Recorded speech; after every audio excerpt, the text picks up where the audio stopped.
ଏବେ ବି ଭୁବନେଶ୍ୱର ପାଣିପାଗ କେନ୍ଦ୍ର सूचना मिली जे सृष्टि होगा जाऊँगी एक लघुचाप जहाँफल कि मालकानगिरी कोरापुट नवरंगपुर जिले में प्रबल अति प्रबल वर्षा होवार संभावना रही। तेबे वीडियोटी संपूर्ण अपडेट जाने पूर्व वीडियोटी को लाइक और चैनल को सब्सक्राइब कर दिंतु।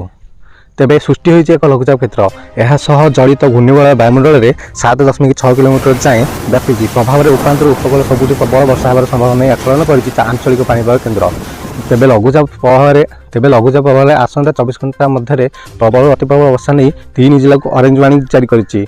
जिलागुड़िक है मालकानगिरी कोरापुट और नवरंगपुर। सेपरी प्रबल वर्षा नहीं रायगड़ा गजपति गंजाम कंधमाल कलाहांडी बलांगीर नुआपड़ा बालेश्वर भद्रक मयूरभंज केउंझर सुंदरगढ़ झारसुगुड़ा संबलपुर पर येलो वार्निंग जारी करिछि आंचलिक पाणीपाग विभाग।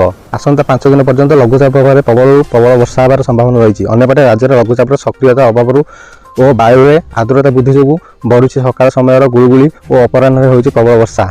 एसह 1 जून ठार 5 सेप्टेम्बर पर्यंत 831.1 मिलीमीटर वर्षा रेकर्ड कर स्वाभाविक परिमाण रही 963.1 मिलीमीटर।